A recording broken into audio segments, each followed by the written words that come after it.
When you become an adult, your future suddenly becomes much more uncertain. What will happen now?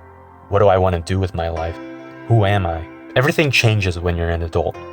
You no longer see your friends as much as you used to, or your friends no longer have time to see you, or you and your friends have part ways completely, and your days are no longer as structured as they used to be. You're suddenly thrust into the real world where you have to find the balance between work, bills, college, family and friends, and personal time. It's hard, and for the most of us, school didn't prepare us for this.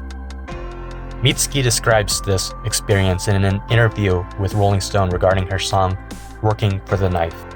It's about going from being a kid with a dream to a grown-up with a job, and feeling that somewhere along the way you got left behind.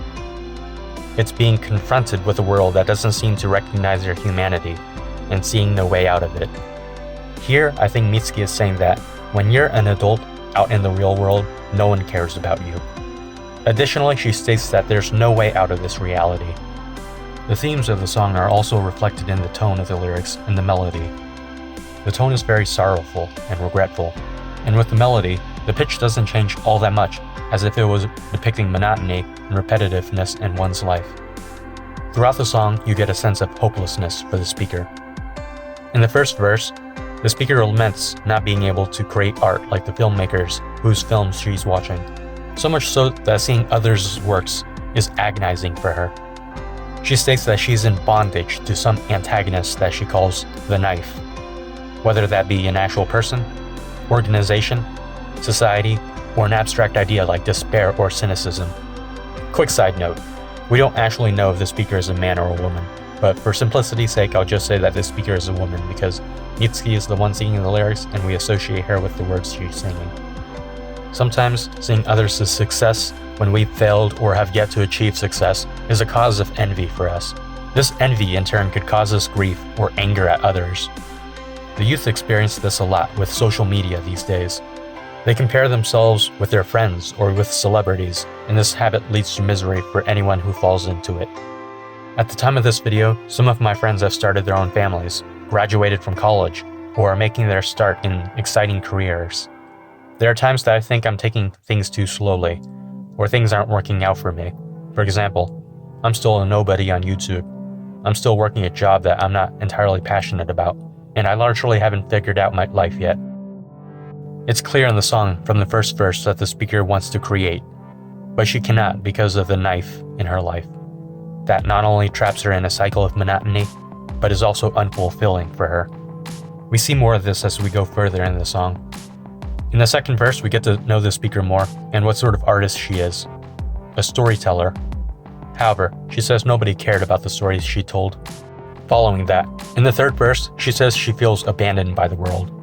She starts the day with hope and ends it with despair because she's working for the knife.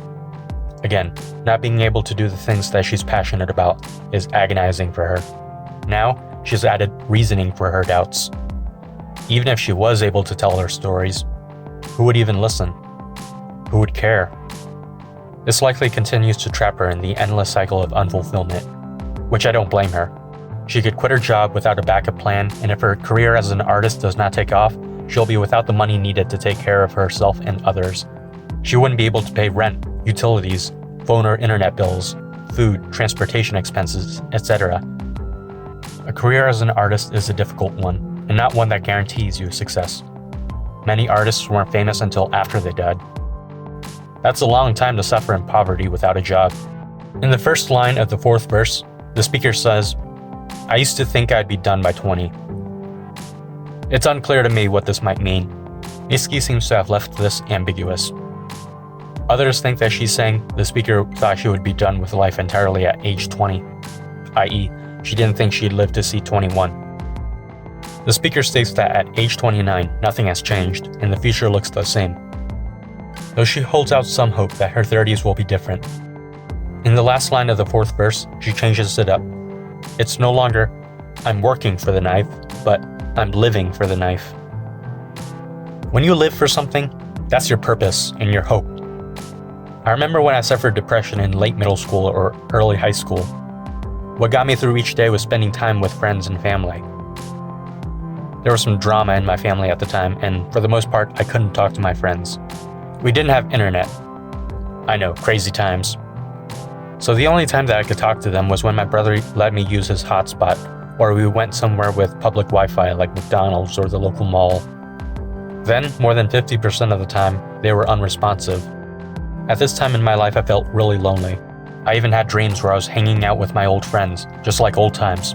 But I'd be disappointed when I woke up and they weren't there.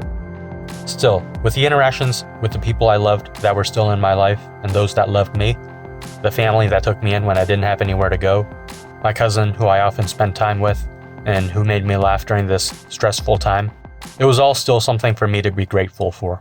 I held on with just faith and hope. It's hard to see it sometimes, but there's always reason to live. We all encounter suffering in life, but don't be afraid. Suffering doesn't get the final say in your life. In the final verse, the speaker feels some regret with her choices in life. I always thought the choice was mine, and I was right, but I just chose wrong. At the end, she goes from denial to acceptance. She states that she starts the day lying and ends with the truth, that she's dying for the knife. Wording might be a bit dramatic, but what she's admitting is that she's living for the wrong reasons and giving her life towards something that she doesn't care about. At first, she might have kept a false optimism, and that denial might have made the problem worse. Now she's begun to admit that she's dissatisfied with her life. The question is, what will she do about it now? The song ends there. We don't know what's next, just like how the speaker in the song doesn't know. There's so much about life that we don't know. A lot of the time, it's like we're walking in the dark. Heck, I'm even recording the voiceover for this video in the dark. Literally. Anyways, we can either be paralyzed by this dread of the unknown, or we can live fully without fear or regret. Overall, this song serves as a reminder. It calls us to reflect on how we are living and why we are living. We only have the one life given to us, and we don't want to waste it.